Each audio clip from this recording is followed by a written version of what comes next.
इस वीडियो में हम लोग इलेक्ट्रिक डाइपोल और इलेक्ट्रिक फ्लक्स को कवर करेंगे, ठीक है। तो चलो देखते हैं ये सब क्या होता है। इलेक्ट्रिक डाइपोल क्या होता है? A combination of two charges plus Q and minus Q separated by A small distance D constitute an electric dipole. The electric dipole moment of an electric dipole is P is equal to Q into D. Okay. P क्या है? Dipole moment of an electric dipole का, ठीक है। Then हम लोग का क्या है? Electric potential due to a dipole at point P। अब इलेक्ट्रिक पोटेंशियल एक डाइपोल के कारण कितना होता है? वो ये होता है V is equal to 1/4πε0 P into cos theta by r square. ये माइनस क्यू प्लस क्यू और ये दोनों के बीच का दूरी डी, ये क्या बना रहा है? एक डाइपोल बना रहा है। ओके, हम लोग चाह रहे हैं कि इस पॉइंट P पे पोटेंशियल कितना होगा, ठीक ना, जिसका डिस्टेंस R है, यहाँ से थीटा एंगल बना रहा है, तो ये होता है उसका पोटेंशियल, ठीक। फिर हम लोग का electric field due to a dipole at point P। अब ये इलेक्ट्रिक फील्ड कितना देगा वो तो हम लोग पोटेंशियल देखे थे, अब इधर हम लोग इलेक्ट्रिक फील्ड देख रहे हैं।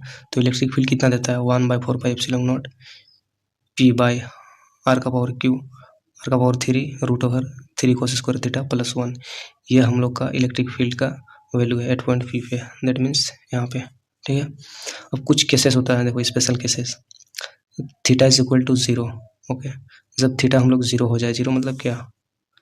ये थीटा इज इक्वल टू हम लोग का 0 हो जाए, that is when the point P is on the axis of the dipole. जब ये मान के चलिए यहीं पर आ जाए, ओके, या फिर इसी का एक्सिस में आ जाए, इसी एक्सिस में P आ जाए, ओके, देन क्या होता है? Potential 1/4πε0 P by r square. समझ रहे हो? यहाँ पर हम लोगों ने थीटा का वैल्यू बैठा दिया 0, ठीक। कोस थीटा का वैल्यू कोस 0 का वैल्यू होता है 1, ओके, तो हम लोग का ये आ जाएगा V is equal to 1/4πε0 P by r square. उसी तरह से ई का वैल्यू क्या हो जाएगा? 1/4πε0 2 इंटू P बाई आर का पावर 3। ओके, हम लोगों ने यहाँ पर थीटा का वैल्यू 0 बैठा दिया, तो कोस थीटा का वैल्यू क्या होता है? कोस 0 का वैल्यू क्या होता है? 1। ओके, तो इस तरह से इसको सॉल्व करके ये आ जाएगा। जब थीटा इज इक्वल टू 90 हो, that is when the point P is perpendicular to the bisector of the dipole. अभी ये मान के चलो इसे सीधा हमें 90 डिग्री का कोण बनाया है, ठीक ना, तब कितना होगा? V इज इक्वल टू 0, क्योंकि कोस 90 डिग्री 0 देता है। ओके, कोस 90 का वैल्यू 0 होता है, इसलिए V इज इक्वल टू 0 हो जाएगा, ठीक है। ई क्या हो जाएगा यहाँ पर? अगर कोस 90 का वैल्यू 0, ओके, देन यहाँ से ये तो पूरा 0 हो जाएगा, ओनली 1 बचेगा, ठीक है, तो सिर्फ ये बचेगा मेरा।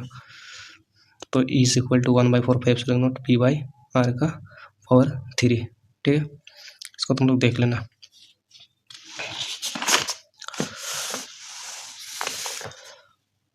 अब यहाँ पर देखो क्या है हम लोग का? Dipole in uniform electric field.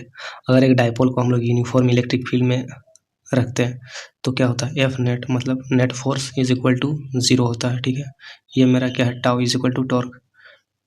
Torque कितना होता है? ये P vector cross E vector, that is P sine theta. U हम लोग का क्या था? पोटेंशियल एनर्जी था। ओके, तो पोटेंशियल एनर्जी क्या होता है? Minus P vector dot E vector, okay, minus P cos theta, ठीक है। अब यहाँ पर वर्क डन, ये W means work done, theta 1 to theta 2, okay, external force के कारण P cos theta 1 minus cos theta 2 and work done फिर बोल रहा है कि थीटा 1 से थीटा 2 इलेक्ट्रिक फोर्स के कारण, ये एक्सटर्नल फोर्स के कारण, ये इलेक्ट्रिक फोर्स के कारण P cos theta 2 minus cos theta 1, okay, ये होता है और इसका नेगेटिव होता है, ठीक है, वर्क डन। फिर यहाँ पर देखो क्या बोल रहा है कि at theta is equal to 0, okay, F net मतलब net force 0, tau net is equal to 0, that is यहाँ पर थीटा 0, यहाँ पर साइन थीटा का वैल्यू, साइन 0 डिग्री का वैल्यू हो जाता है कितना? साइन 0 डिग्री का वैल्यू हो जाता है 0, इसलिए ये पूरा जो टॉर्क है ये पूरा 0 हो जाएगा एट थीटा बराबर 0 पे, हो गया।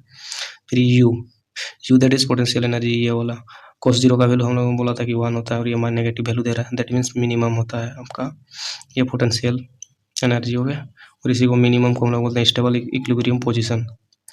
अगर थीटा हम लोग 180 डिग्री ले लें तो एफ वही 0, टाउ इज इक्वल टू 0, क्योंकि 180 डिग्री में साइन थीटा का वैल्यू 0 होता है, ठीक है। U is maximum unstable equilibrium position, यहाँ पे जब हम लोग डालेंगे cos theta cos 180 degree, okay, cos 180 degree में ये मैक्सिमम देता है, तो अनस्टेबल इक्विलिब्रियम पोजीशन, ठीक है। अब ये देखो हम लोगों ने क्या किया है, एक डायपोल को रखा है यूनिफॉर्म इलेक्ट्रिक फील्ड में, ठीक है।